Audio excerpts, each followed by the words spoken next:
Take up the cross and follow me. കുരിശെടുത്ത് എൻ്റെ പൊന്നാലെ വന്ന് എന്നെ അനുഗമിക്കാം.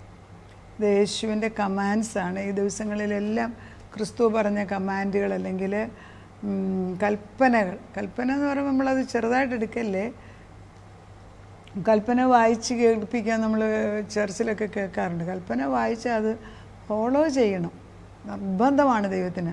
അല്ല അങ്ങനെ ഒരു സഭ നിൽക്കുന്നത്. ഞാൻ എൻ്റെ സഭയെ പണിയുന്നത് ഈ സത്യങ്ങളാണ്. ക്രിസ്തു പറഞ്ഞു തന്ന സത്യങ്ങളിൽ ഉറച്ചു നിൽക്കണം. അതിൽ നമുക്ക് ഡീവിയേറ്റ് ചെയ്യാൻ അവകാശമില്ല. അത് നിർബന്ധമായിട്ട് നമ്മൾ ചെടുക്കണം. ഇത് എൻ്റെ ദൈവമാ പറഞ്ഞെങ്കിൽ ഞാൻ അതിൽ ഉറച്ചു നിൽക്കുന്നു. അത് മാറ്റുന്നത് പിശാചാണ്, നമ്മളല്ല പലപ്പോഴും. മത്തായിയുടെ സുവിശേഷം 16:24-25 പിന്നെ യേശു ശിഷ്യന്മാരോട് പറഞ്ഞത്, ഒരുത്തൻ എൻ്റെ പിന്നാലെ വരുവാൻ ഇച്ഛിച്ചാൽ തന്നെത്താൻ ത്യജിച്ച് തൻ്റെ ക്രൂശ് എടുത്ത് എന്നെ അനുഗമിക്കട്ടെ. ആരെങ്കിലും തൻ്റെ ജീവനെ രക്ഷിപ്പാൻ ഇച്ഛിച്ചാൽ അതിനെ കളയും. എൻ്റെ നിമിത്തം ആരെങ്കിലും തൻ്റെ ജീവനെ കളഞ്ഞാൽ അതിനെ കണ്ടെത്തും.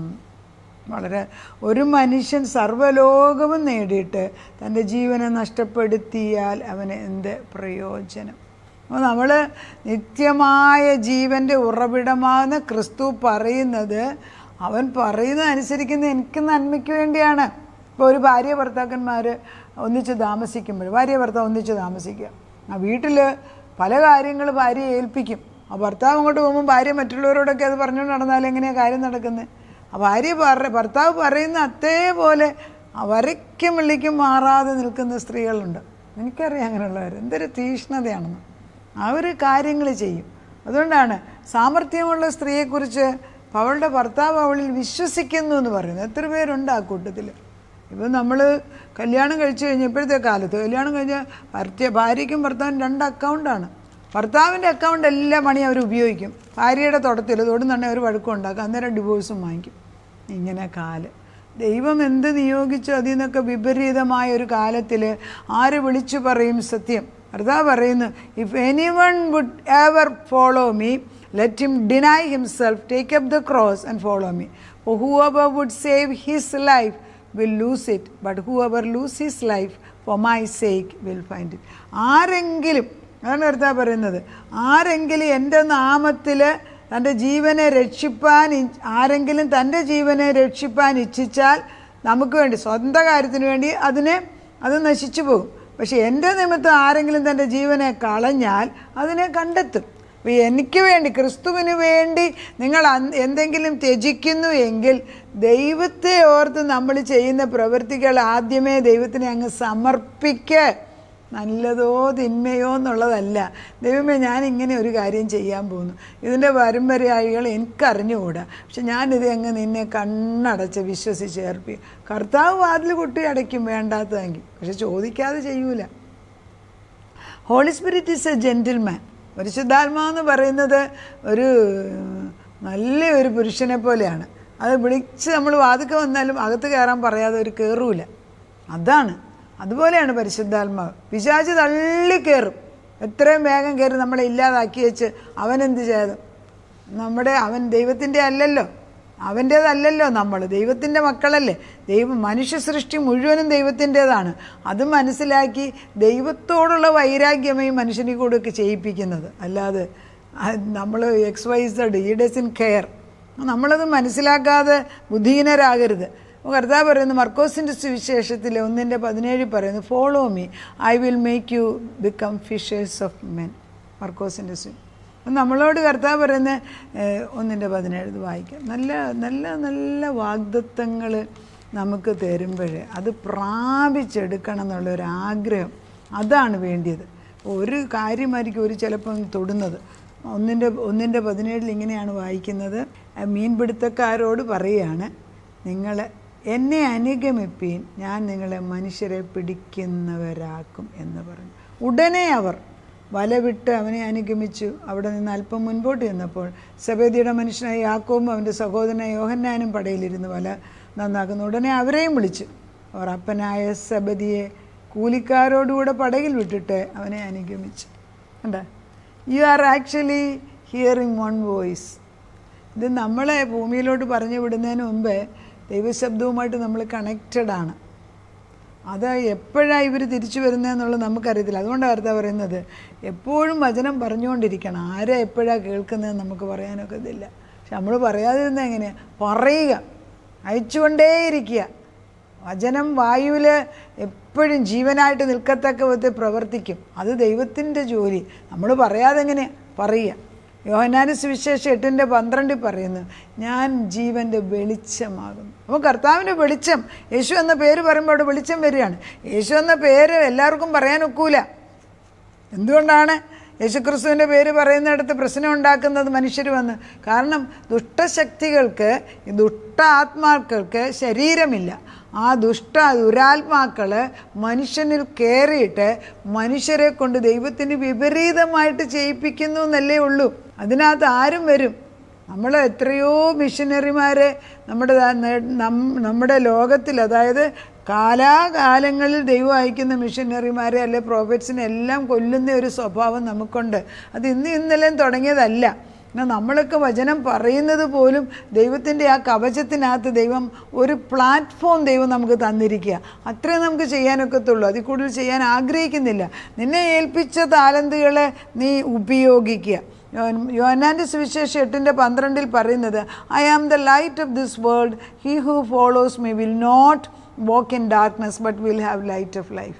ജീവൻ്റെ വെളിച്ചം ഞാനാകുന്നു. അപ്പോൾ ഇരുളിൽ വലിയൊരു വെളിച്ചം വന്നു എന്ന് പറയുന്നത് ഈ യേശുവിൻ്റെ പേരാണ്, യേശുവിൻ്റെ പ്രത്യക്ഷതയാണ്. വചനം അയക്കുന്നിടത്ത് ജീവനാണ്. അത് ജീവനൊരു പ്രകാശം എന്ന് പറയുന്നത് സൂര്യപ്രകാശം പോലെ അത് കത്തും. സൂര്യന് പോലും ശക്തിയുണ്ട്, ദൈവം സൃഷ്ടിച്ചതാണ്. പക്ഷെ ദൈവത്തിൻ്റെ വചനത്തിന് അതിൽ കൂടുതൽ ശക്തിയുണ്ട്. പക്ഷെ ആർക്കിത് അറിയാം? നമ്മളിതങ്ങ് ഡൈല്യൂട്ട് ചെയ്ത് എന്നാ പറയണ്ടേ, ഡൈല്യൂട്ട് ചെയ്ത് വചനത്തിൻ്റെ ശക്തി ഇല്ലാതാക്കി വെച്ചിരിക്കുക. വചനം ദൈവമാണെന്നും ദൈവം വചനമാണെന്നും നമ്മൾ മനസ്സിലാക്കിയാൽ കൂടുതൽ വചനത്തിൽ ഇരിക്കും തോറും വചനശക്തി നമ്മളിൽ കൂടെ പ്രവർത്തിക്കും. കർത്താവ് പറയുന്നത് മത്തായിയുടെ സുവിശേഷം 8:22, follow me, leave the dead to bury their own dead. മരിച്ചവരെ അടക്കട്ടെ എന്ന് ദൈവം പറയുന്നു. കാരണം ഇത് ജീവൻ കൊടുക്കാൻ വന്നവൻ, അവൻ വിളിക്കുമ്പം നമ്മൾ അവന് വേണ്ടി ഇറങ്ങിത്തിരിക്കുന്നില്ല എങ്കിൽ നമ്മുടെ അനുസരണക്കേട് കൊണ്ട് എത്ര പേര് മരിക്കുന്നെന്നറിയാമോ? ഒരു നാളെ മരിക്കേണ്ടവനോട് ഇന്ന് നമ്മളെന്ന് പറഞ്ഞിട്ടായിരിക്കും ചിലപ്പം ഈ ഒരു സുവിശേഷം കേട്ടിട്ടായിരിക്കും അവരുടെ ആത്മാവ് ദൈവത്തോട് ചേരുന്നത്. 96 വയസ്സുള്ള ഒരു പ്രായമുള്ള അപ്പച്ചൻ അവരുടെ മരുമോള് വിളിച്ച് പറയായിരുന്നു, എൻ്റെ വചനം കേൾക്കാതെ ആ മനുഷ്യൻ ഉറങ്ങത്തില്ലെന്ന്. എന്താ? അദ്ദേഹത്തിൻ്റെ ആത്മാവ് ദൈവത്തിൻ്റെ ആത്മാവിനോട് ചേർന്ന് നിൽക്കുന്നതുകൊണ്ട് വചനം സത്യമാണെന്ന് അദ്ദേഹത്തിന് മനസ്സിലായി. അതുകൊണ്ട്, അല്ലാതെ എന്തുകൊണ്ടാണ്? നമ്മൾ എന്നെ അറിയത്ത് പോലുമില്ല, പക്ഷെ വചനം സത്യമാണ് പറയുന്നത്. മത്തായിയുടെ സുവിശേഷം 19:21, മത്തായിയുടെ സുവിശേഷം 19:21 ഇങ്ങനെയാണ് വായിക്കുന്നത്. യേശു അവരോട്, സദ്ഗുണപൂർണൻ ആകുവാൻ ഇച്ഛിക്കുന്നു എങ്കിൽ നീ ചെന്ന് നിനക്കുള്ളത് വിറ്റ് ദരിദ്രർക്ക് കൊടുക്കുക, എന്നാൽ സ്വർഗത്തിൽ നിനക്ക് നിക്ഷേപം ഉണ്ടാകും. പിന്നെ വന്ന് എന്നെ അനുഗമിക്കുക. അപ്പോൾ ഇവിടെ ഒരു ധനികനായ മനുഷ്യൻ വന്നിട്ട് സ്വർഗരാജ്യത്തിന് വേണ്ടി നിത്യജീവൻ പ്രാപിക്കാൻ എന്ത് ചെയ്യണം? എല്ലാം നല്ല ഗുണമുള്ളവനാണ്. യേശു അവനെ നോക്കി എന്നാണ് പറയുന്നത്, സന്തോഷത്തോടെ. അപ്പോൾ നമ്മളൊരു അപ്പനിങ്ങനെ മക്കളെ ഇങ്ങനെ സ്നേഹത്തോട് നോക്കുന്നു. ആ നോട്ടത്തിനകത്ത് ആർദ്ര കരുണയാണ്. എന്നിട്ട് പോലും ദൈവാത്മാവ് നിനക്ക് ഒരു കുറവുണ്ട്. പല കൽപ്പനകളെല്ലാം അനുസരിക്കുന്നുണ്ട്, നല്ല മനുഷ്യൻ, എല്ലാം കൊണ്ടും നല്ലത്. പക്ഷെ ഒരു കുറവുണ്ട്. എന്താ? പണത്തിലാണ് നിൻ്റെ മനസ്സ് കിടക്കുന്നത്. ധാരാളം സമ്പത്ത്. അതിൽ സമ്പത്ത് തെറ്റെന്നല്ല, സമ്പത്തിൽ നിൻ്റെ കണ്ണ് നിൽക്കുന്നു. അതുകൊണ്ട് അത് വിറ്റിട്ട് പാവങ്ങൾ കൊടുത്ത് ചെന്നിരിക്കും. അവന് അധിക സമ്പത്തുണ്ടായിരുന്നതിനാൽ ദൈവത്തിൻ്റെ പുറകെ പോകാൻ ഒത്തില്ല. എന്തൊരു ലോസല്ലേ, എന്തൊരു നഷ്ടമല്ലേ നമുക്കത്. ഇപ്പോഴാ മനുഷ്യനെ നരകത്തിൽ കിടക്കുന്നതിനോട് പറഞ്ഞ അയാൾ വിചാരിക്കും, അയ്യോ എനിക്ക് ഈ അർത്ഥം മനസ്സിലായില്ലെന്ന് അയാൾ പറയും. അപ്പോൾ നമ്മളോട് പറയുന്നത്, നമ്മൾ ദൈവത്തിന് വേണ്ടി, ദൈവം എന്നെ വിളിക്കുകയാണെങ്കിൽ നമ്മൾ ഉടനെ തിരിക്കണം ദൈവത്തിന് വേണ്ടി.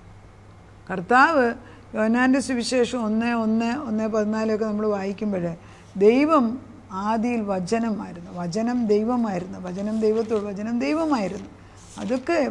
ഇതൊക്കെ മനസ്സിലാക്കി കഴിഞ്ഞാൽ ഈ ദൈവം വിളിക്കുന്നിടത്ത് പോകാൻ നമുക്ക് എന്തുകൊണ്ട് മടി വരുന്നു? ഇപ്പോൾ സ്നേഹിക്കുന്ന ഒരു ഭർത്താവിന് വേണ്ടി മലകളും കുന്നും കയറി നമ്മൾ പോകുമല്ലോ.